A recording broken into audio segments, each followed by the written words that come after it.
Dan awal Al-Quran itu dimulai dari surah Al-Fatihah. Saya tidak akan mengkaji secara rinci tentang ayat per ayat dalam surah Al-Fatihah, tetapi saya ingin mengkaji dari sisi asrar, rahasia-rahasia, faedah-faedah yang ada dalam surah Al-Fatihah. Ma'asyiral muslimin yang dimuliakan Allah Subhanahu wa taala, surah Al-Fatihah ini adalah surah teragung yang diberikan kepada Rasul dan juga kepada seluruh umat Islam. Karena surah Al-Fatihah ini dipisahkan dari Al-Quran. Allah Subhanahu wa taala ketika menganugerahi Al-Quran itu, Allah sendirikan Al-Fatihah. Makanya Nabi SAW bersabda, utitu, aku diberikan sab'al mathani wal Qur'anil azim, diberikan 7 ayat yang terulang dan juga Al-Quran. Padahal Fatihah itu bagian dari Al-Quran, tetapi Nabi SAW memisahkan. Jadi kita diberikan 2 nikmat. Al-Quran adalah nikmat, surah Al-Fatihah sendiri adalah nikmat. Kenapa demikian? Ada hadis yang menunjukkan tentang keistimewaan surah Al-Fatihah ini. Hadis ini dari Abdullah ibn Abbas radhiyallahu anhuma. Ketika Nabi SAW sedang duduk, sami'a naqidan min fawqihi, tiba-tiba mendengar suara yang menggelegar di atas kepalanya, tentu dari langit maksudnya. Maka Nabi SAW langsung mengangkat kepalanya ke langit. Maka Jibril alaihi salatu wassalam kemudian mengatakan kepada Nabi SAW, itu adalah suara pintu langit yang terbuka. Pintu itu tidak pernah terbuka kecuali hari ini. Kemudian turunlah malaikat, dan malaikat ini tidak pernah turun ke bumi kecuali hari ini. Kemudian kata Jibril, malaikat mengucapkan salam dan mengatakan kepada dirimu, wahai Muhammad, abshir binuraini utitahuma lam yu'tahuma nabiyyun qabla. Bergembiralah wahai Muhammad, karena engkau diberikan 2 cahaya yang tidak pernah diberikan para nabi sebelum. Kemudian Jibril mengatakan, Fatihatul Kitab wa khawatim surat Al-Baqarah. Pertama surah Al-Fatihah, dan yang kedua akhir daripada surah Al-Baqarah. Dalam riwayat Nabi SAW mengatakan bahwa surat ini tidak pernah diturunkan dalam Taurat, tidak pernah diturunkan dalam Injil, bahkan tidak ada yang semisal dalam Al-Quran. Apa itu? Suratul Fatihah. Dari 2 riwayat ini mengetahui bahwa surah Al-Fatihah ini surah teragung, karena tidak ada dalam Taurat, tidak ada dalam Injil, tidak ada dalam Al-Quran. Bahkan yang menurunkan surat ini malaikat yang belum pernah turun ke bumi. Makanya kenapa surah Al-Fatihah ini agung sekali, karena tidak terdapat dalam kitab-kitab langit. Ma'asyiral muslimin yang dimuliakan Allah Subhanahu wa taala, surah Al-Fatihah itu ada kalimat dalam ayatnya, iyyaka na'budu wa iyyaka nasta'in. Lihat domirnya di sini, kata gantinya. Allah Subhanahu wa taala tidak menyebutkan kata ganti dengan domir mutakallim. Artinya bukan kalimatnya iyyaka a'bud wa iyyaka asta'in, bukan. Tetapi menggunakan nun. Nun itu artinya kami jamak. Seolah-olah surat ini bukan hanya dihafal orang-orang tua saja, tapi semua manusia akan menghafal surat ini. Mau anak-anak, mau orang dewasa, mau orang tua, mau perempuan, mau laki-laki, semua membaca surah Al-Fatihah. Itu diantara sirul Fatihah, rahasia surah Al-Fatihah. Ma'asyiral muslimin yang dimuliakan Allah Azza wa Jalla. Bahkan diantara nama surah Al-Fatihah itu adalah Asy-Syifa, surat penyembuh. Ada sebuah riwayat dari Abi Sa'id Al-Khudri radhiyallahu anhu. Jadi suatu ketika Abu Sa'id Al-Khudri ini dan juga rombongannya pulang dari peperangan. Kemudian kehabisan bekal. Tidak ada makanan, tidak ada minuman, tidak ada apapun yang bisa mereka makan dan minum. Akhirnya kemudian mereka ingin bertamu ke salah satu dari daerah ataupun desa tertentu supaya orang-orang kampung itu menjamunya. Tapi qadarullah, orang-orang kampung itu semua bakhil. Tidak ada yang mau untuk menjamu rombongan para sahabat ini. Akhirnya kemudian para sahabat ini pun keluar dari kampung itu dan hendak mencari kampung lain. Qadarullah, rupanya ketua kampungnya tersengat kalajengking.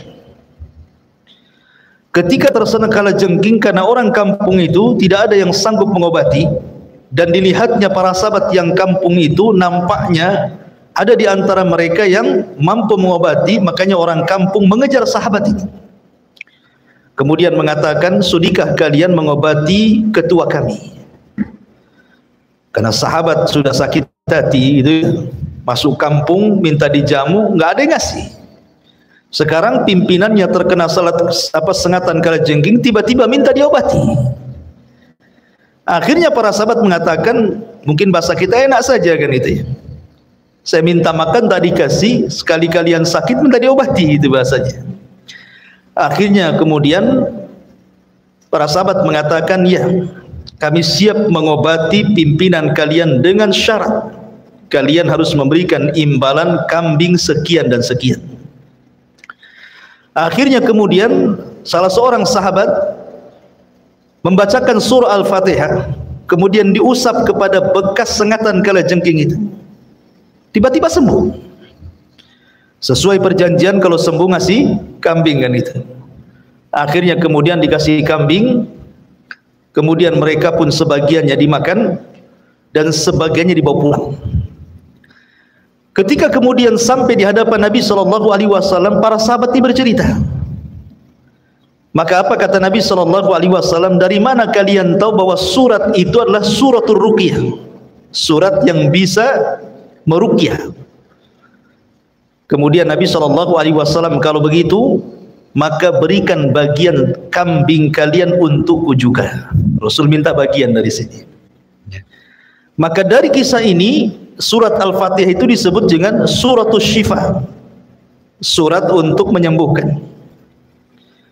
Al-Imam Ibnul Qayyim rahimahullahu ta'ala itu mengarang satu kitab, judulnya Madarijus Salikin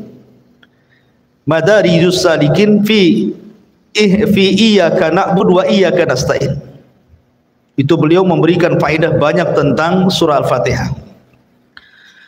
Lah kata Imam Ibnul Qayyim rahimahullahu ta'ala, dia mengatakan kullu da'in lahu dawa, setiap penyakit itu pasti ada obatnya. Kemudian dia mengatakan wa ana ahsantul mudawamata bil fatihati, dan aku menganggap baik dengan terus membaca Al-Fatihah apabila aku sakit. Jadi kata Ibnul Qayyim rahimahullahu ta'ala, setiap aku sakit kubacakan surah Al-Fatihah dengan niat kesembuhan. dan setiap aku membaca surat itu maka Allah sembuhkan penyakitku. Ini kisah Ibnul Qayyim rahimahullahu taala yang mempraktikkan surat itu. Dan dia mengarang satu kitab namanya Madarijus Salikin fi Iyyaka na'budu wa iyyaka nasta'in. Luar biasa. Intinya bahwa surah Al-Fatihah itu salah satu rahasianya adalah israrnya dalam sebuah pengobatan. Saya akan rangkum beberapa rangkuman tentang rahasia di balik makna surah Al-Fatihah. Kenapa surah Al-Fatihah itu disebut Ummul Kitab coba? Itu artinya induk dari semua kitab. Karena kata Imam Ibnul Qayyim rahimahullahu taala, sesungguhnya Allah Subhanahu wa taala ketika menurunkan kitab-kitab dari langit itu, jumlahnya berapa? 104 kitab. Walaupun yang kita kenal hanya Taurat, Injil, Zabur, Al-Quran. Sama dengan para rasul kan. Rasul yang diutus itu 102, nabi yang diutus 124.000. Dalam riwayat 120.000. Adapun jumlah rasul 315. Tapi yang kita kenalkan cuman 25 nabi. Begitu juga malaikat. Malaikat paling yang kenal Jibril, Mikail, Israfil kan, terbatas saja yang kita kenal nama-namanya. Tapi malaikat itu jumlahnya banyak. Makanya Allah mengatakan di dalam Al-Qur'anul Karim, "Wa ma ya'lamu junuda rabbika illahu." Tidak ada yang tahu jumlah berapa malaikat kecuali Allah. Jadi Al-Qur'an ataupun kitab-kitab langit ketika diturunkan itu jumlahnya 104 kitab. Lah yang 4 ma'ruf. Yang 4 itu ma'ruf, Taurat, Zabur, Injil, Al-Quran, ma'ruf. Ya. Tapi yang 100 ini kan tidak ma'ruf. Al-Quran hanya mengistilahkan dengan kalimat suhuf.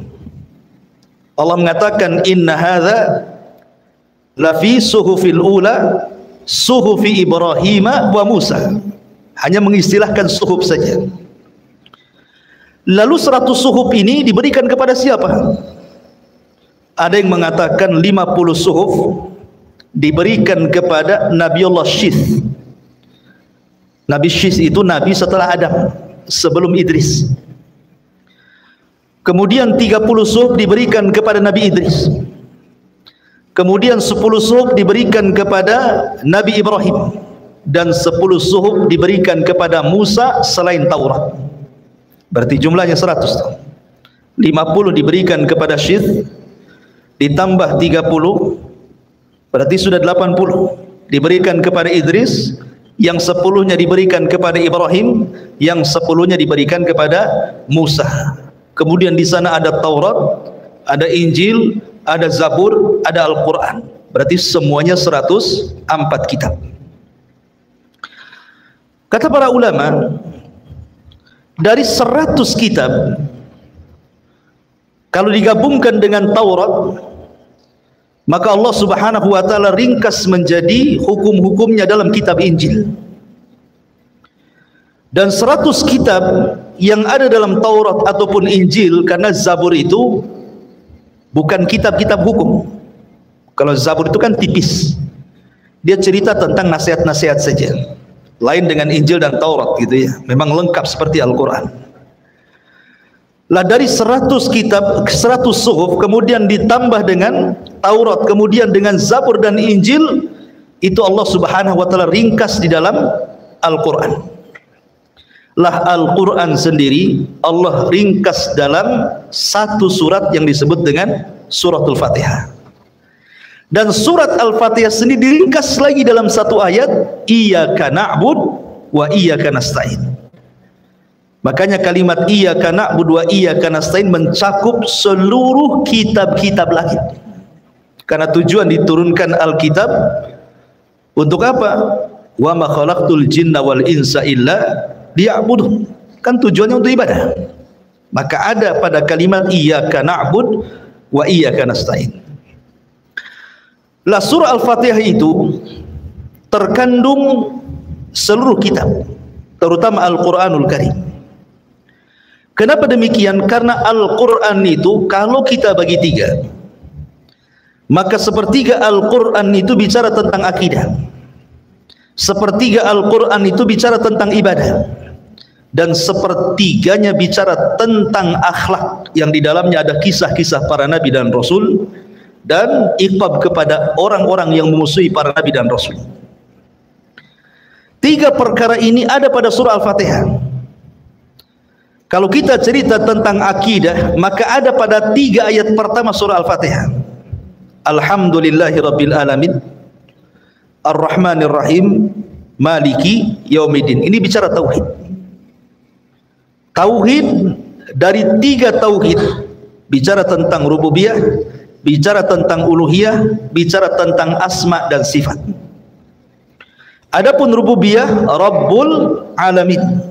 Rabb, rububiyah diambil dari kata-kata Rabb, maka disebut rububiyah. Adapun uluhiyah, lillah.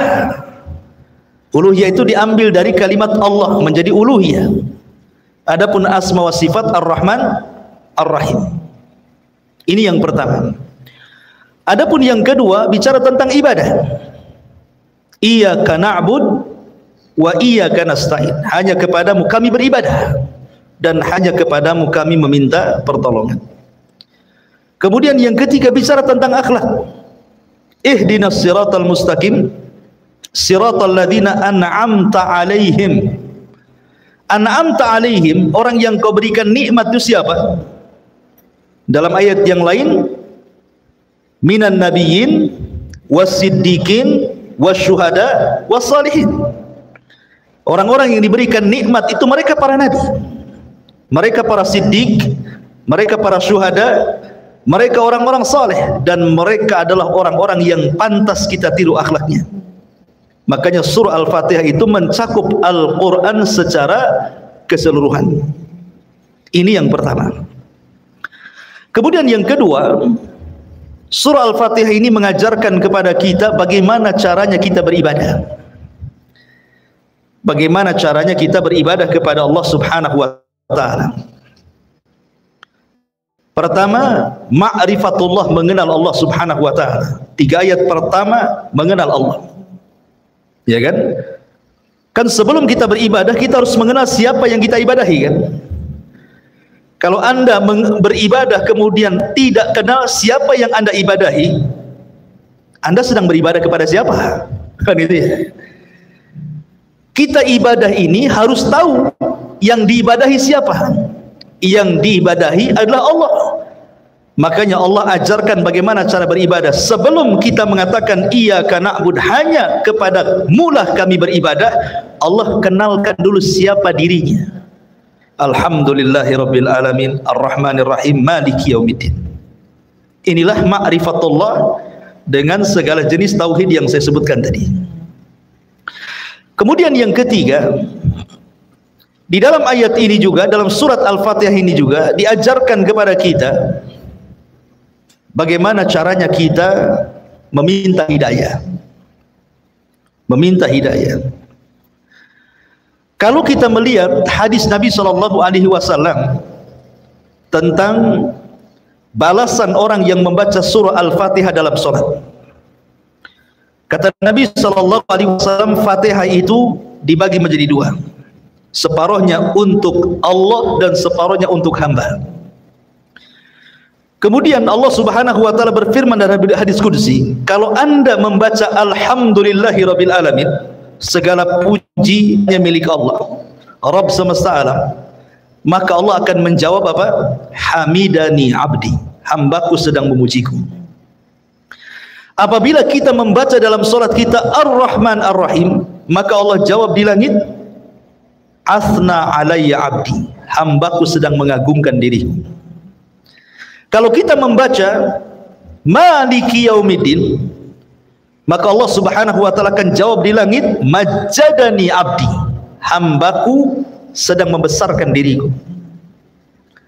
Sampai di sini ini untuk Allah. Ya. Kemudian Allah mengatakan iyyaka na'bud wa iyyaka nasta'in. Allah jawab di langit apa? Hadza baini wa baina 'abdi wa li 'abdi mas'al. Hadza baini, ini dalam kalimat iyyaka na'bud, ini untukku, ibadah itu untuk Allah. Wa iyyaka nasta'in, ini untuk hambaku. Karena meminta pertolongan itu kita minta pertolongan kepada Allah. Wa li 'abdi mas'al, dan Allah berjanji akan mengabulkan hamba-hambanya yang meminta kepadanya.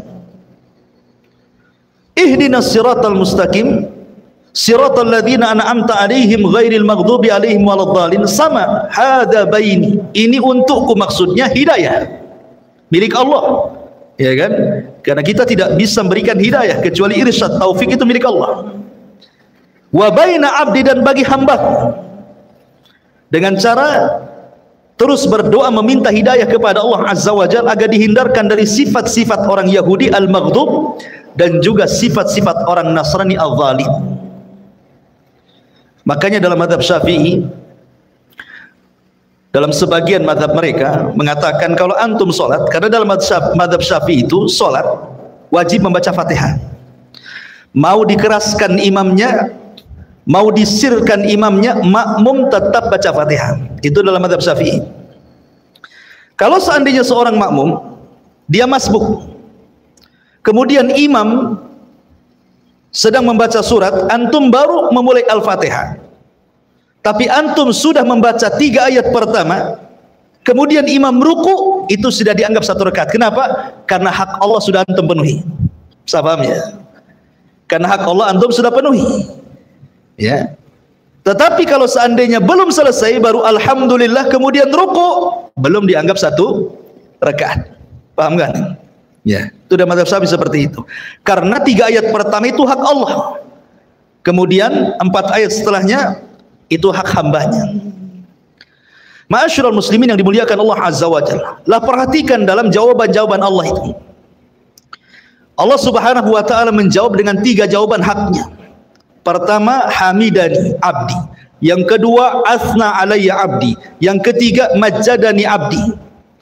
Hambaku sedang memujiku, hambaku sedang mengagungkan diriku, hambaku sedang membesar-besarkan diriku. Kalau dalam kehidupan kita setiap hari satu kita senantiasa memuji Allah dengan mengucapkan alhamdulillah, segala puja hanya milik Allah Azza wa Jalla. Kemudian kita agungkan Allah, kemudian kita besarkan Allah, kemudian setelah itu kita beribadah kepada Allah Subhanahu wa taala. Kemudian setelah itu kita berdoa kepada Allah isti'anah. Maka 5 perkara ini sebab kita mendapatkan hidayah. Karena tartibnya seperti itu kan? Ya. Tartibnya alhamdulillahirabbil alamin. Berarti kita disuruh untuk memuji Allah. Ar-Rahman Ar-Rahim disuruh mengagungkan Allah. Malik Yaumiddin disuruh membesarkan Allah. Iyyaka na'bud disuruh beribadah kepada Allah, wa iyyaka nasta'in disuruh berdoa kepada Allah. Maka di situ Allah mengatakan ihdina. Kalau kita amalkan 5 perkara, maka kita dapat hidayah. Maka dalam surah Al-Fatihah ini terkandung bagaimana sebab kita mendapatkan hidayah. Yang ajibnya adalah dalam kalimat-kalimat Al-Fatihah, di situ ada Ar-Rahman Ar-Rahim, berarti sifatnya rahmah. Kemudian yang kedua ada iyyaka na'budu wa iyyaka nasta'in, kita disuruh al-ibadah, beribadah. Kemudian di situ ada kalimat al-hidayah, ihdinas siratal mustaqim. Kemudian di situ ada kalimat an'amta alaihim, nikmat. Ada rahmat, ada ibadah, ada hidayah, ada nikmat. Ini ada 4 kata dalam surah Al-Fatihah itu kan. Rahmat, kemudian yang kedua apa tadi? Ibadah. Kemudian yang ketiga hidayah, kemudian yang keempat nikmat. Alladzi an'amta, nikmat. Dari sini bahwa kalau orang sudah diberikan rahmat oleh Allah, kasih sayang, kemudian dia melakukan ibadah, maka dia akan dapat hidayah. Setelah dapat hidayah dipastikan diberikan nikmat. Itu maksudnya. Ya. Kalau kita sudah mendapatkan rahmat dari Allah, dituntun untuk menghambakan diri kepada Allah, kemudian kita ibadah. Kemudian saat ibadah kita terus meminta hidayah kepada Allah Subhanahu wa taala dan Allah pun beri, maka ujungnya antum akan diberikan nikmat. Nikmat dunia dan nikmat akhirat. Itulah lafaz-lafaz dalam surah Al-Fatihah. Ma'asyiral muslimin yang dimuliakan Allah Subhanahu wa taala. Bahkan rukun Islam pun terkandung dalam surah Al-Fatihah. Rukun Islam itu ada berapa? Ada 5. Syahadat, salat, zakat, puasa, haji. Dari mana kita tahu rukun Islam ini ada dalam surah Al-Fatihah? Pertama syahadat. Syahadat itu adalah tauhid. Dan tauhid terkandung pada 3 ayat pertama surah Al-Fatihah. Adapun sisanya salat, zakat, puasa dan haji itu ibadah. Terkandung padanya dalam kalimat iyyaka na'bud. Hanya kepadamu ya Rabb kami beribadah. Berarti mencakup salat, mencakup puasa, mencakup zakat, mencakup haji. Jadi rukun Islam ada pada surah Al-Fatihah juga. Ma'asyiral muslimin yang dimuliakan Allah Azza wa Jalla, bahkan lebih daripada itu, dalam surah Al-Fatihah ini terkandung ususul ibadah, pondasi-pondasi ibadah. Ibadah itu ada 2 perkara yang antum harus ketahui. Pertama, syurutul ibadah, syarat sah diterimanya ibadah. Yang kedua, arkanul ibadah, rukun-rukun ibadah. Dua-duanya ada dalam surah Al-Fatihah. Kalau bicara tentang syarat ibadah itu ada 2. Pertama, ikhlas. Ibadah itu harus ikhlas. Mana ayatnya? Alhamdulillah. Kita harus memuji karena Allah. Menunjukkan ikhlas. Tauhid uluhiyah di sini. Kemudian yang kedua, ittiba. Ihdinas siratal mustaqim siratal ladzina an'amta. Kita meminta petunjuk agar kita diberikan jalan kepada orang yang kau berikan nikmat. Maka yang pertama orang diberikan nikmat adalah para nabi. Dan nabi yang diutus kepada kita siapa? Rasulullah. Kita harus mencontoh Nabi sallallahu alaihi wasallam. Maka di sini ada syurut ibadah. Kemudian yang kedua, arkanul ibadah, rukun ibadah. Rukun ibadah ada 3. Tidak bisa antum tinggalkan satu daripada 3 rukun ibadah ini. Ibadah tidak akan berpahala. Pertama, al-mahabbah, kecintaan kita kepada Allah. Yang kedua, al-khawfu, perasaan takut kita kepada Allah. Yang ketiga, ar-raja'u, perasaan harap kita kepada Allah Azza wa Jalla. Ini 3 perkara tidak boleh, tidak harus dihadirkan dalam ibadah. Ketika kita beribadah, kita harus cinta, bukan terpaksa. Ketika beribadah, kita harus takut tidak diterima ibadahnya. Ketika kita beribadah, kita harus mengharap dengan ibadah ini Allah akan berikan balasan berupa sorga dan kenikmatannya. Ini 3 perkara tidak boleh tinggalkan dalam ibadah. Makanya disebut arkanul ibadah namanya, rukun-rukun ibadah. Dan itu ada pada surah Al-Fatihah. Pertama, al-mahabbah, perasaan cinta. Alhamdulillah. Segala puja dan puji hanya milik Allah. Tidak mungkin kita memuja dan memuji Allah kecuali karena cinta. Makanya kalau orang cinta pasti memuji. Kalau orang benci pasti mencela. Kan begitu ya? Kalau kita memuji orang, hilang keburukannya, yang ada kebaikannya. Kalau kita membenci, hilang kebaikannya, yang ada keburukannya. Maka kalimat alhamdulillah itu artinya penanaman cinta kepada kita, cinta kepada Allah Subhanahu wa taala. Kemudian yang kedua, raja, harapan. Ar-Rahman Ar-Rahim. Ini ada kandungan harapan. Kenapa? Karena Ar-Rahman, Ar-Rahim itu sifatnya sama, rahmat. Artinya kasih sayang Allah Subhanahu wa taala kepada kita. Di sini ada harapan, ada ketenangan bagi kita. Kita ini sedang bermuamalah dengan zat yang penuh dengan rahmat. Makanya segudang dosa yang kita lakukan, kalau kita menghadap Allah Subhanahu wa taala dan tidak membawa kesyirikan sedikit pun, tetap Allah terima taubatnya. Bahkan orang yang berbuat syirik sekalipun kalau bertobat, tetap diterima tobatnya. Ada harapan. Harap kepada Allah Subhanahu wa taala. Kemudian yang ketiga, al-khauf, perasaan takut. Dari mana kita ambil? Maliki yaumiddin. Bahwa Allah itu raja di hari pembalasan. Kita harus takut. Makanya kata Umar bin Khattab radhiyallahu an ketika memberikan catatan kepada kalimat Maliki yaumiddin, beliau mengatakan, kalau seandainya orang paham bahwa di sana ada yaumuddin, yaumuddin itu hari pembalasan, ma'akalal qawiyud dhaif, tidak mungkin orang kuat memakan orang lemah. Tidak mungkin orang itu semena-mena gitu ya. Menindas itu tidak mungkin. Kenapa? Karena ada balasan. Iya, di dunia dia bisa menekan orang, di akhirat dia ditekan Allah. Kan itu ya. Makanya kalau paham bahwa yaumuddin apa din? Din itu bukan agama. Din itu artinya balasan. Semua orang akan dibalas karena kezalimannya. Makanya kalau orang paham perkataan Umar bin Khattab bahwa di sana ada hari pembalasan, tidak mungkin orang itu mencuri. Tidak mungkin orang berdusta. Tidak mungkin orang menipu. Tidak mungkin orang zalim.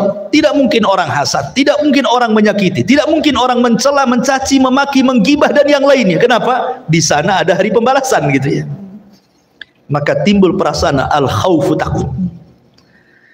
Berarti dalam surah Al-Fatihah juga di situ ada ususul ibadah, namanya pondasi-pondasi ibadah, baik syaratnya ataupun rukunnya. Jadi luar biasa surah Al-Fatihah itu. Ya. Ma'asyiral muslimin yang dimuliakan Allah Subhanahu wa taala. Kemudian juga kalau kita melihat petikan-petikan dalam surah Al-Fatihah, Allah Subhanahu wa taala ketika menyebut kalimat alhamdulillahi rabbil alamin, pujian hanya milik Allah Subhanahu wa taala. Sering saya jelaskan kepada antum, kalimat alhamdu itu, alhamdulillah, itu bukan kalimat biasa, tapi kalimat yang luar biasa. Karena kalimat alhamdulillah ini yang mengucapkan bukan hanya sekedar manusia. Semua makhluk yang Allah ciptakan, mereka bertasbih dengan menyebutkan alhamdulillah.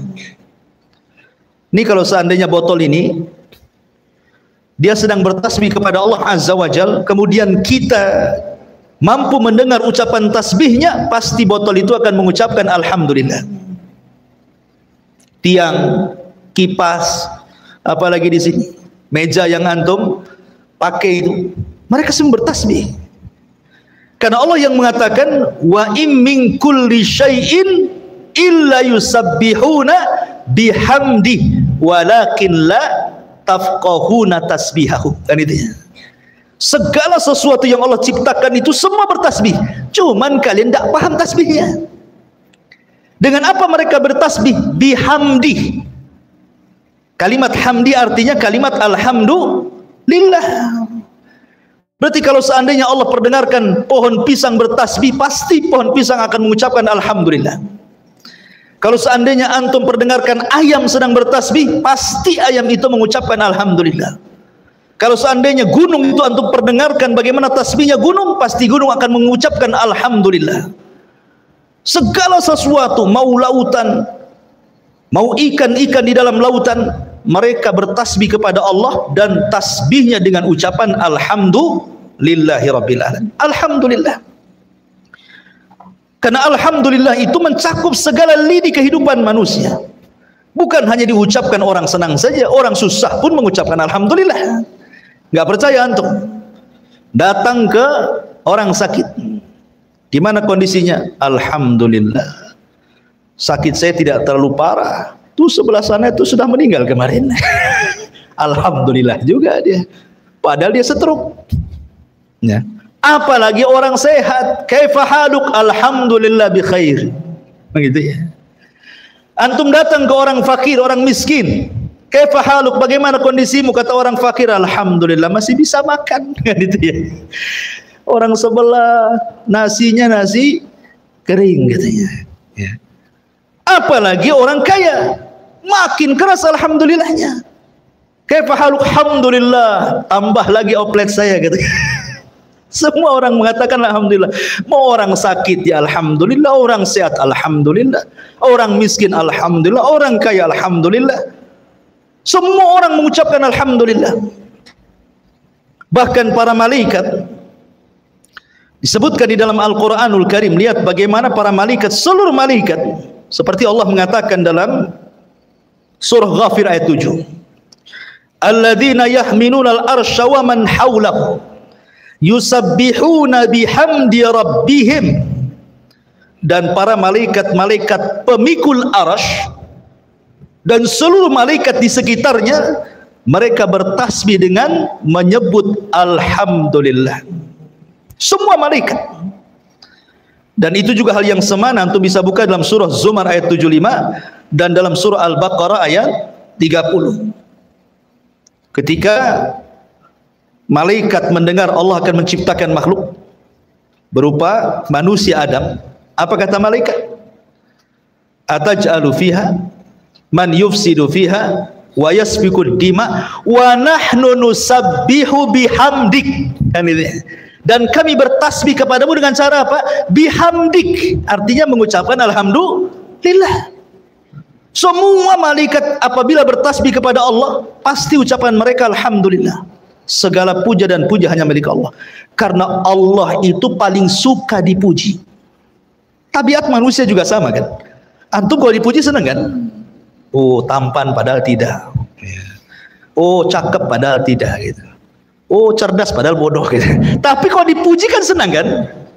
Kalau makhluk saja suka dipuji, makanya kenapa banyak ibadah yang ditolak? Karena ria. Walillahi matsalul a'la. Tentu Allah lebih berhak untuk itu. Makanya kenapa Allah memuji dirinya tanpa harus mengatakan kul, tidak seperti kul a'udzu birabbin nas, kul huwallahu ahad, kul enggak. Tapi Allah mengatakan alhamdulillah. Allah tidak katakan kul ya Muhammad alhamdulillah. Ya, kenapa? Karena tidak perlu Allah mengatakan katakan ya Muhammad alhamdulillah, karena Allah sendiri sudah memuji dirinya. Tidak perlu lagi kul katakan, karena Allah itu suka dipuji. Ma'asyiral muslimin yang dimuliakan Allah azza wa jalla, lihat para nabi. Nabi Nuh alaihi salatu wassalam, ketika dia diselamatkan oleh Allah subhanahu wa ta'ala setelah dia membuat kapal, dan kaumnya mengejek Nabi Nuh dan mengatakan, ya Nuh, kemarin kau jadi nabi, sekarang jadi tukang kayu pula katanya. Karena dia buat kapal, jadi diejek sama kaumnya. Nuh, kenapa kau tidak berdakwah lagi? Asih sibuk buat kapal katanya. Kapalnya pula di padang pasir. Ya. Mana bisa kapal itu berjalan di padang pasir? Seperti seorang penyair Arab mengatakan apa? Tarjun najata walam tasliku masalikaha innas safinata la tajri ala al-yabas. Engkau mengharap keselamatan tapi tidak pernah menempuh jalannya. Bagaimana mungkin kapal laut bisa berjalan di padang pasir? Kan itu ya. Jadi Nuh itu dia membuat kapal di padang pasir, sehingga kaumnya itu menganggap gila kalau buat perahu ya di laut sana. Ngapain buat kapal di padang pasir? Kemudian mereka mengejek, ya Nuh, kemarin kau jadi nabi, sekarang kau jadi tukang kayu katanya. Mereka tidak paham Nuh sedang mempersiapkan sesuatu yang Allah perintahkan karena kecongkakan umatnya. Ketika betul-betul kapal sudah jadi, tanda-tandanya sudah ada, maka Nuh kemudian memasukkan orang yang beriman dan binatang sepasang-pasang ke perahunya. Kemudian terjadi banjir bandang dan tufan ketika semua umatnya tenggelam. Dan Allah selamatkan Nuh alaihi salatu wassalam. Apa kata Nuh dalam surah Al-Mu'min ayat 28? Allah katakan, faqulil hamdulillahilladzi najjana minal qaumi zalimin. Katakan ya Nuh, alhamdulillah. Allah mengatakan, katakan ya Nuh alhamdulillah, yang telah menyelamatkan kami dari kaum yang zalim. Nuh disuruh mengucapkan alhamdulillah. Kemudian Nabi Ibrahim. Nabi Ibrahim ini sudah tua dan juga istrinya sudah tua, mandul lagi. Tidak mungkin punya anak. Makanya kemudian karena sudah putus asa tidak mungkin punya anak, Sarah mengatakan kepada Ibrahim, menikahlah kau dengan Hajar. Mudah-mudahan kau punya anak. Akhirnya kemudian digaulilah Hajar, betul-betul hamil punya anak Ismail. Rupanya selang beberapa waktu, akhirnya kemudian Sarah pun punya anak Ishak. Terkadang harus dipancing dulu ya. Jadi antum yang menikah lama tidak punya anak, coba poligami. Kayak Ibrahim. Lihat bagaimana Allah Subhanahu wa taala firmankan dalam surah Ibrahim ayat 39, Alhamdulillah alladzi wahabali 'alal kibari Ismail wa Ishaq inna rabbi lasami'ud du'a. Apa kata Ibrahim? Alhamdulillah yang telah menghibahkan kepadaku, memberikan kepadaku di saat tuaku Ismail kemudian Ishak. Ibrahim mengucapkan alhamdulillah. Dan itu ya. Kemudian juga kita lihat Nabi Daud dan juga Sulaiman. Nabi Daud itu dan Nabi Sulaiman ini kehususan nabi-nabi Bani Israel. Bani Israel itu terdiri daripada 12 putra Yakub dari 4 wanita. 12 inilah yang disebut dengan bapak-bapak Bani Israel. Karena Israel sendiri adalah nama lain daripada Yakub. Yakub itu nama lainnya Israel.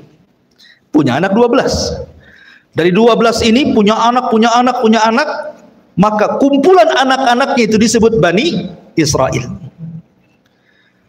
Tetapi dari putra-putra Yakub hanya ada 2. Satu turunannya jadi nabi, satu turunannya jadi raja semua. Pertama dari Lawi atau Lawa, semua jadi nabi. Ribuan para nabi terlahir dari Lawa ibn Yakub. Tetapi yang turunannya jadi raja dari Yahuda, yang turunannya disebut Yahudi. Itu semua jadi raja sampai ke anak cicitnya. Tetapi Nabi Daud dan Sulaiman putranya itu menggabungkan 2 keistimewaan, raja plus nabi. Kalau yang lain kan raja ya raja saja, nabi ya nabi saja. Tapi Nabi Daud dan Sulaiman itu menggabungkan 2 nikmat itu, nikmat raja dan nikmat nabi. Allah Subhanahu wa taala mengingatkan akan nikmat yang Allah anugerahkan kepada Daud dan juga Sulaiman. Apa kata Allah dalam Al-Quran? Walaqad atayna Dawuda wa Sulaimana ilma wa qala alhamdulillahilladzi faddalana ala katsirin min ibadihil mu'minin. Dan sungguh kami telah berikan kepada Daud dan Sulaiman pengetahuan luas soal dunia dan akhirat. Dunia jadi raja, akhirat jadi nabi, kan itu. Kemudian keduanya mengatakan alhamdulillah, segala puja dan puji itu hanya milik Allah yang telah mengutamakan kami atas kebanyakan hamba-hamba Allah yang beriman. Nabi Sulaiman dan Daud mengucapkan alhamdulillah, kan itu. Bahkan Nabi SAW juga disuruh oleh Allah Subhanahu wa taala untuk mengucapkan alhamdulillah. Seperti Allah mengatakan, "Qulil hamdulillah wa salamun ala ibadihi alladziina astafallahu khairun amma yusyrikun." Dalam surah An-Naml ayat 59. Katakan ya Muhammad, alhamdulillah. Rasul disuruh memperbanyak ucapkan alhamdulillah. Bahkan kalimat yang pertama diucapkan Nabi Adam adalah alhamdulillah. Jadi ketika Allah Subhanahu wa taala menciptakan Adam, diutus malaikat Jibril, Mikail dan malaikat-malaikat yang untuk mengambil tanah di bumi ditolak sama bumi. Enggak boleh. Ketika diutus malakul maut, bumi tidak bisa apa-apa. Sehingga malakul mautlah yang mengambil tanah-tanah dengan berbagai macam sifat dan warnanya dari bumi diangkat ke langit. Itulah bahan baku Adam. Karena bahan baku Adam itu dari sifat-sifat bumi, ada yang keras, ada yang lembut, ada yang becek gitu ya, mungkin bahasa kita. Ada yang tanah hitam, ada yang tanah putih, ada yang merah, dan macam-macam warna tanah. Makanya sifat manusia sama dengan sifat tanah. Makanya tanah, ada orang yang keras, oh mungkin dari tanah keras gitu. Ada yang lembut, mungkin dari yang becek-becek gitu, lempung-lempung gitu. Ada yang hitam, oh mungkin dari tanah hitam. Ada yang putih, mungkin dari tanah putih. Ada yang kehitaman, keputihan atau belang, mungkin campuran. Gitu. Jadi semua sifat manusia itu kembali kepada sifat tanah. Ya. Diangkatlah Nabi bahan baku Adam ini ke langit. Kemudian Allah sendiri yang membentuknya. Ingat, Allah sendiri yang bentuknya. Itulah keutamaan Adam, dibentuk oleh Allah. Allah yang bentuk. Makanya Allah mengatakan laqad khalaqnal insana fi ahsani taqwim. Sungguh kami, kata Allah, menciptakan manusia dengan sebaik-baik bentuk. Adam diciptakan sebaik-baik bentuk.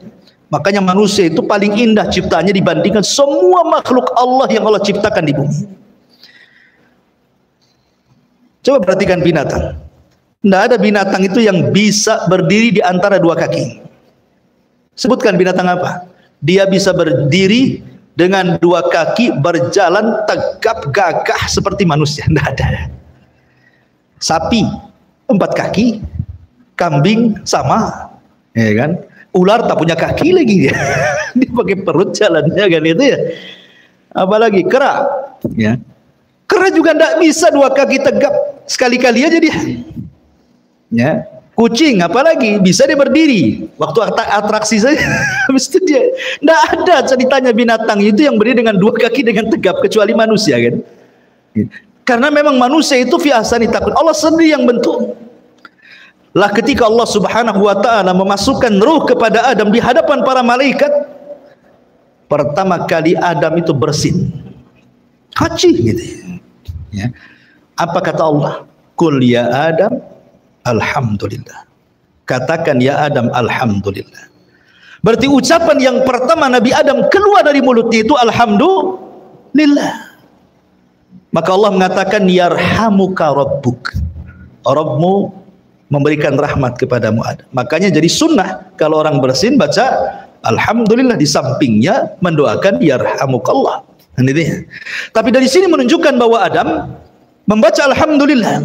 Pertama ucapan keluar dari mulut Adam itu alhamdulillah. Bahkan bukan hanya malaikat, Adam, para nabi, orang yang masuk neraka saja mereka mengucapkan alhamdulillah. Kenapa orang masuk neraka mengucapkan alhamdulillah? Penduduk neraka ketika mengucapkan alhamdulillah bukan karena senang, tetapi karena mereka dimasukkan ke dalam neraka bukan karena kezaliman Allah, tapi karena keadilannya. Ya. Allah itu ketika mengadab manusia bukan karena kezaliman, bukan karena Allah zalim kepada makhluk, tidak, itu semua karena keadilannya. Sebab kalau Allah menyiksa karena kezalimannya, habis manusia itu. Makanya penduduk neraka masih mengucapkan alhamdulillah, apalagi penduduk surga. Bahkan orang yang pertama keluar dari kubur, orang-orang yang beriman ketika dibangkitkan tiupan sangkakala yang kedua, ketika manusia bangkit dari kuburannya, apa kata Allah? Allah Subhanahu wa taala berfirman, yauma yad'ukum fatastajibuna bihamdi wa tadhunnuna illa bistum illa qalila. Dalam surah Isra 52, pada hari ketika Allah memanggil kalian, maksudnya membangkitkan kalian dari kubur-kubur kalian. Kemudian fayastajibun, maka kalian pun kemudian bangkit dari kuburan, kemudian kalian mengucapkan alhamdulillah. Orang-orang yang beriman ketika bangkit dari kuburan mengucapkan alhamdulillah. Ketika mereka masuk ke dalam surga, mereka pun mengucapkan alhamdulillah. Alhamdulillahilladzi hadana li hadza wa ma kunna linahtadiya laula an hadanallah. Ini kalimat ketika masuk ke dalam surga. Ketika di dalam surga mereka juga mengucap alhamdulillah. Wa qalu alhamdulillahilladzi adhaba annal hazan. Dalam surah Yunus ayat 9-10. Kemudian akhir ucapan penduduk sorga juga adalah alhamdulillah, sebagaimana Allah mengatakan di dalam surah Az-Zumar ayat 74, wa akhiru da'wana, dalam surah Yunus ayat 10, wa akhiru da'wahum anilhamdulillahi rabbil alamin. Lihat di sini, berarti orang yang beriman itu ketika keluar kuburan mengucapkan alhamdulillah, ketika masuk surga mengucapkan alhamdulillah, ketika dalam surga mengucapkan alhamdulillah, dan akhir ucapan penduduk surga alhamdulillah. Nah, jadi oleh karena itulah kenapa Rasul mengatakan, katakanlah alhamdulillah ala kulli hal, ucapkan alhamdulillah dalam kondisi apapun.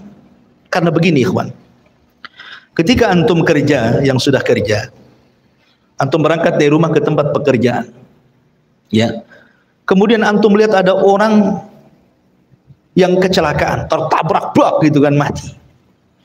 Harusnya apa yang antum katakan? Alhamdulillah. Supaya kita tidak seperti dia gitu maksudnya, ya. Jadi setiap kita melihat musibah orang lain, ucapkan kalimat itu supaya jangan seperti dia. Karena bisa saja terjadi kepada kita. Kita ini sudah hati-hati, ya.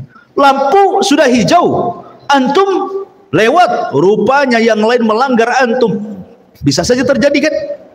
Ada orang makanya di jalan ini repot, antum mau ngebut nabrak orang, lambat pula ditabrak orang. Itulah jalan raya.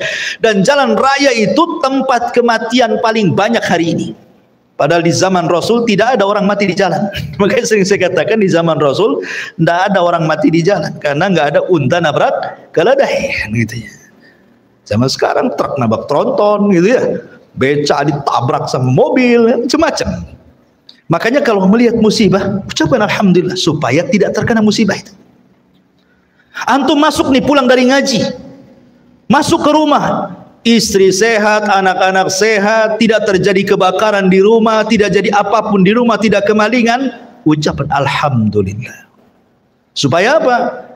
Supaya selamat terus rumah itu. Itu maksudnya. Itu bentuk syukur. Bukan Allah mengatakan kan, la in syakartum la azidannakum.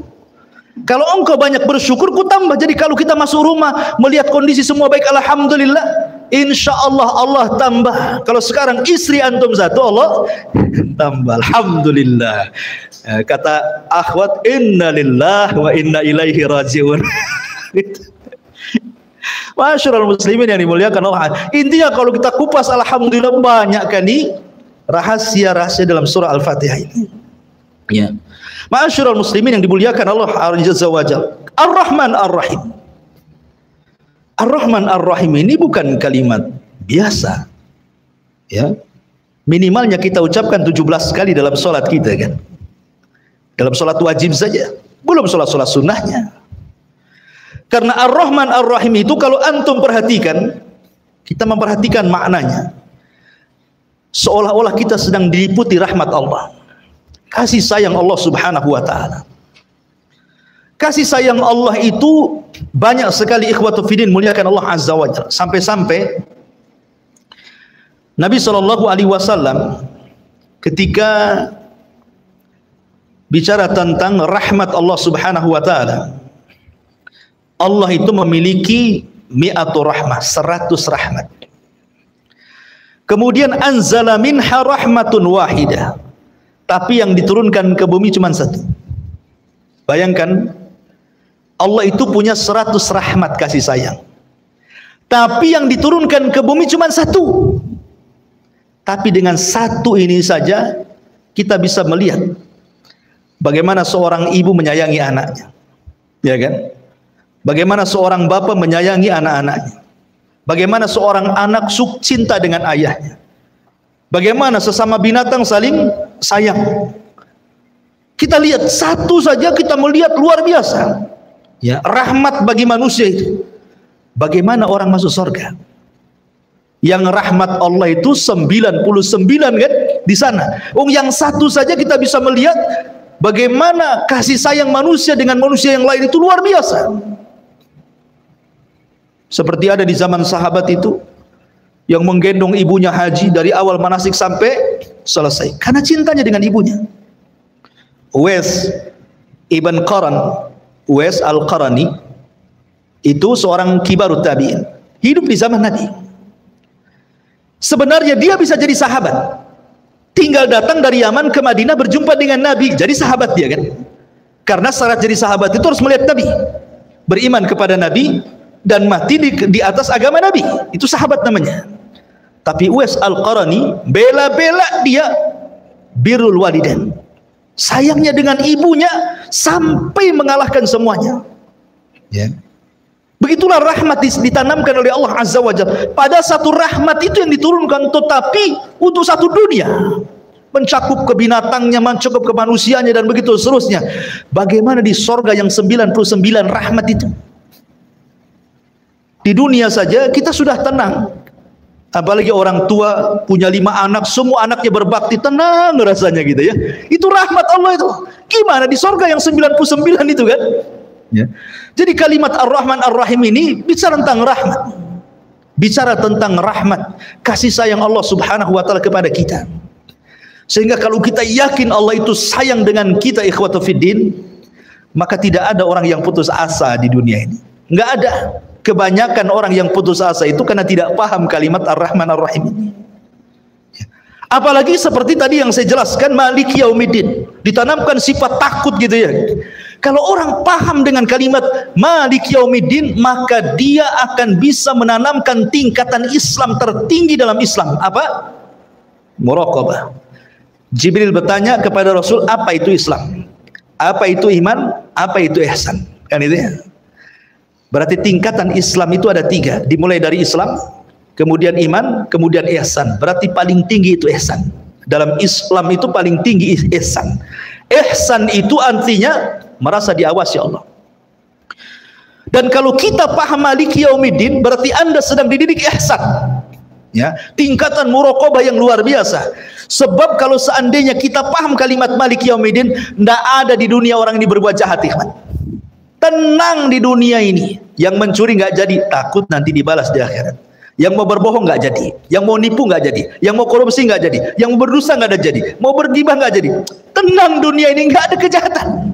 Kalau paham Maliki Yaumiddin. Tapi karena tidak paham, akhirnya kemudian habis sholat nyolong kotak infak. Berarti tidak paham dengan Maliki Yaumiddin. Dia mau nyuri kotak infak, itu sholat dulu dia. Baca Fatihah juga dia, Maliki Yaumiddin. Habis itu diambil pula kotak infak. Berarti nggak paham yang dibaca. Makanya baca surah Al-Fatihah itu dalam sholat itu janganlah dikebut-kebutkan, jangan pula satu nafas. Oh, dolin gitu kan ada tuh ya. Sholat tarawih 5 menit 23 rakaat. Cuman dia bisa memahami Fatihah itu. Karena setiap kalimat dalam surah Al-Fatihah itu ada jawabannya. Dan ada makna yang tersembunyi di situ untuk kita resapi gitu loh. Makanya wajar kalau seandainya Allah mengatakan innas salata tanha 'anil fahsya'i wal munkar, sesungguhnya salat itu bisa mencegah perbuatan keji dan mungkar. Keji itu ucapan kotor, mungkar itu perbuatan fasik. Karena orang yang salat kalau paham kalimat Maliki Yaumiddin tidak mungkin mengucapkan kalimat kotor, tidak pula mungkin melakukan perbuatan fasik. Kan itu ya? Karena pasti akan ada balasannya gitu maksudnya. Karena ada tuh pertanyaan, Ustaz, katanya sholat itu bisa mencegah perbuatan keji dan mungkar. Kok habis sholat masih banyak orang mabuk? Itu yang adzan itu tukang adu ayam itu katanya. Karena tidak paham kalimat per kalimat dalam surah Al-Fatihah itu. Kalau dia meresapi Maliki Yaumiddin saja, sudah istirahatlah bumi dari penjahat. Itu satu ayat dalam surah Al-Fatihah. Bisa istirahat bumi dari kejahatan. Tapi karena tidak paham yang dibaca, akhirnya wajar solatnya belum mampu merubah dari perbuatan keji dan mungkar itu. Karena Maliki Yaumiddin itu mengajarkan muraqabah tingkat tinggi itu, supaya kita jangan berbuat jahat dan hanya seolah-olah kita dilihat Allah. Kemudian kalau kita lihat juga kalimat iyyaka na'bud, hanya kepadamu kami beribadah dan hanya kepadamu kami meminta pertolongan. Kata Imam Ibnul Qayyim, Allah mendahulukan ghayah sebelum wasilah. Ghayah itu tujuan, wasilah itu perjalanan ke tujuan. Nah, itu ya. Kalau kita mau ke Batu Aji itu ghayahnya, perjalanannya itu disebut wasilah. Ya kan? Allah mendahulukan ghayah, tujuan hidup manusia sebelum wasilah sampai ke tujuan. Karena tujuan kita ibadah, isti'anah itu wasilah. Ya. Berarti kita diajarkan dalam kalimat iyyaka na'budu wa iyyaka nasta'in itu penghambaan diri. Apa sih itu ibadah? Ibadah itu kata lain daripada al-khudu wat tadzallul, itu ibadah. Khudu itu artinya merendahkan, tadzallul itu menghinakan. Kita merendahkan diri di hadapan Allah dan menghinakan diri di hadapan Allah. Makanya kenapa Allah itu paling suka kepada orang yang sujud. Karena ketika kita sujud itu betul-betul kita sedang merendahkan diri kepada Allah.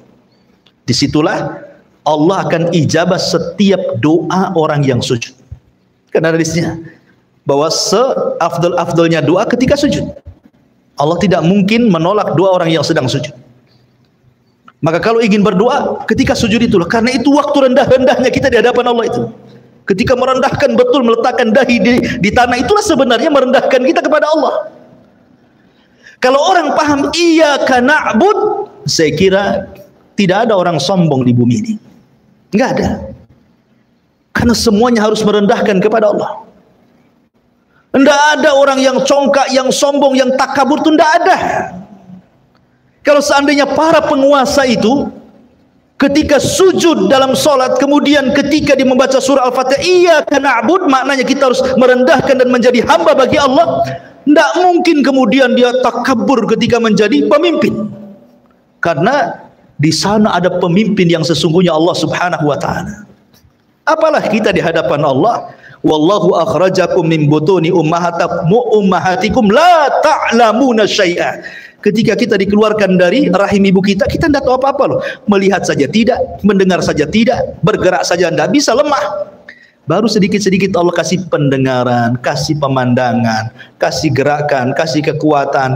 Besar sedikit, kasih kuat badan, kasih kecerdasan. Dengan cerdas akhirnya sekolah, dengan sekolah jadi insinyur, jadi dokter, jadi ini, jadi itu. Semua Allah yang kasih. Lalu kenapa Anda sombong? Itu maksudnya. Karena tidak paham kalimat iyyaka na'budu wa iyyaka nasta'in. Kalau orang paham kalimat ini, tidak ada orang nyembah, sembah. Nah, kandungan Al-Fatihah itu luar biasa kemana-mana gitu. Iyyaka na'budu wa iyyaka nasta'in. Ihdinas siratal mustaqim. Ya. Ihdinas siratal mustaqim ini cerita hidayah. Hidayah itu penting, ikhwan. Karena orang kalau tidak dapat hidayah, sesat kita. Kalau sudah sesat, lihat akhirnya jadi pengebom. Khawarij sesat, jadi ngebom sana sini. Kan itu ya. Kemudian Syiah sesat. Ketika Asyura tanggal 10 dipukul-pukul badan sampai bayi kecil diketuk kepalanya sampai keluar darah tuh. Supaya merasakan bagaimana perih pahitnya Husain ketika dibantai di Karbala katanya. Karena kesalahan mereka. Itu kan kesalahan orang Syiah menyuruh Husain dari Hijaz menuju ke Kufah. Rupanya dibantai di situ. Yang bantai pun orang Syiah. Sehingga mereka menyesal. Makanya setiap kemudian Muharram mereka membuat ulang tahun Karbala. Memukul-mukul, lihatlah di YouTube tuh. Coba antum, dipisau dikasih rantai itu, dipukul orang gila sampai bayi diketuk sampai keluar darahnya. Lihat, kalau nggak dapat petunjuk jadi gini ibadahnya nih. Ya. Lihat orang-orang yang merasa makrifat. Akhirnya nggak sholat, nggak puasa, nggak zakat, nggak haji, karena sudah makrifat. Sudah kenal dengan Allah, tidak perlu sholat lagi, tidak perlu puasa lagi, maksiat pun boleh, karena Allah ada pada hatinya. Sudah berkumpul dengan badan yang disebut hululiyah, manunggali kaulu gusti, orang Jawa bilang. Sudah nyatu gitu ya, sudah nyatu akhirnya. Buat apa lagi ibadah? Sholat yang penting eling katanya. Kalau sudah eling dikata sholat. Dalilnya apa? Innas sholata li dzikri. Sholat itu untuk mengingatku. Berarti kalau sudah ingat tak perlu sholat. Lihat akhirnya apa? Nggak sholat nggak apa. Lihat kalau nggak kasih petunjuk seperti ini jadinya. Ya. Jadi kalau kita tidak dapat petunjuk sesat kita. Ya. Macam-macam. Akhirnya ada orang ngaku nabi, ada pula pengikutnya. Dulu ada namanya siapa, Ahmad Musaddiq kan itu. Saya dengar sudah tobat, alhamdulillah. Ya, sempat ramai. gara-gara syahadatnya. Syahadu anna Muhammad Rasulullah diganti ashadu anna Muhammad Ahmad Musaddiq Rasulullah kan. Alhamdulillah, kalau beliau sudah tobat, alhamdulillah, kita doakan terus dapat hidayah. Tapi kalau orang tidak dapat petunjuk, jadi gitu kan? Ya. Kemudian ngaku Imam Mahdi. Baru-baru ini kan ada orang yang mengklaim bahwa ada seorang yang mengaku Imam Mahdi, ciri-cirinya ada pada dia katanya. Dan sekarang sedang membuat pembaiatan di hotel tingkat 3 ya, baiat. Kalau tidak dapat baiat maka dia jadi pengikut Dajjal. Nah, kenapa baiatnya manjur? Karena dia sudah koordinasi dengan Nabi Khidir dan Nabi Muhammad katanya. Jadi panitia itu Nabi Khidir. Coba antum loh, kalau nggak dapat hidayah jadi gini, halu, menghayal, ya kan? Menghayal jadi kemana-mana jadinya. Itu bahaya kalau nggak dapat hidayah itu. Makanya setiap sholat kita minta kepada Allah, ihdinas siratal mustaqim, ihdinas siratal mustaqim, supaya kita dapat hidayah. Kalau nggak dapat hidayah jadi kayak gini nih, ajaran yang nggak jelas jadinya. Maka ihdinas siratal mustaqim ini penting husul antum ketika, karena yang menyelamatkan kita di dunia dan akhirat itulah hidayah. Itu yang kita cari dari awal lahir sampai kita mati, hidayah. Apalagi yang kita cari kalau bukan hidayah? Makanya kenapa hidayah itu selalu didahulukan dalam doa Nabi, Allahumma inna nas'alukal huda wat tuqa wal afafa wal ghina. Ya Allah, aku minta kepadamu hidayah. Hidayah dulu Rasul meminta, baru takwa. Karena tidak mungkin dapat hidayah kemudian dia takwa, harus dapat hidayah dulu baru dia takwa. Allahumma nas'alukal huda wat tuqa, baru al afaf, kehormatan, menjaga kehormatan, baru kekayaan terakhir. Minta kekayaan itu terakhir. Setelah kita meminta kepada Allah hidayah, kemudian meminta kepada Allah takwa, kemudian meminta kepada Allah al-afaf, kehormatan dijaga, baru minta harta. Kita manda, tiga-tiganya tidak ada. Yang ada harta aja diminta. Ya Allah kapan kaya, ya Allah kapan maju, ini saya mau buat ini, mudah-mudahan rezekinya dirasakan. Tidak ada itu. Semua mintanya aneh-aneh aja. Jadi ihdinas siratal mustaqim itu luar biasa. Siratal ladzina an'amta 'alaihim ghairil maghdub. Maghdub ini majhul, maghdub maf'ul. Fa'ilnya disembunyikan. Ya. Ketika Allah Subhanahu wa taala menyebutkan orang-orang yang diberikan nikmat, Allah tampilkan pelakunya, an'amta. Tak di situ pelaku. Orang yang engkau ya Allah beri nikmat. Jadi ketika Allah menyebutnya orang-orang yang diberikan nikmat, dimunculkan pelakunya. Siapa mereka? Para nabi, para siddiqin, para syuhada, orang-orang saleh. Tapi ketika Allah menyebut orang Yahudi dan Nasrani, Allah tidak sebutkan pelakunya. Al-maghdub, yang dimurkai. Kenapa Allah tidak katakan orang-orang yang engkau murkai ya Allah, ditampakkan pelakunya? Tidak, menggunakan majhul. Karena hinanya mereka di mata Allah. Karena orang-orang Yahudi itu maghdub, memang betul-betul dimurkai. Kenapa mereka dimurkai? Karena orang Yahudi itu diberikan kecerdasan yang tidak diberikan kepada umat yang lain. Tetapi mereka disesatkan sesat-sesatnya karena mereka sesat. Mereka tidak mau mengamalkan ilmunya walaupun banyak ilmu. Terbalik pula dengan Nasrani, dhalun wala dhalin. Dhal itu artinya sesat karena tak punya ilmu, rajin pula ibadah. Ya, kalau Yahudi banyak ilmu, tidak mau ibadah. Islam itu agama wasitiyah, harus tengah-tengah. Berilmu juga, beramal juga. Makanya Allah mengatakan wala asri innal insana lafi khusrin illa alladziina amanu. Maksudnya orang-orang yang berilmu, wa amilus shalihat, orang-orang yang beramal soleh dengan ilmunya. Baru setelah itu berdakwah, wa tawassaw bil haq. Baru setelah itu sabar ketika mencari ilmu, sabar ketika mengamalkan ilmu, sabar ketika mendakwahkan ilmu.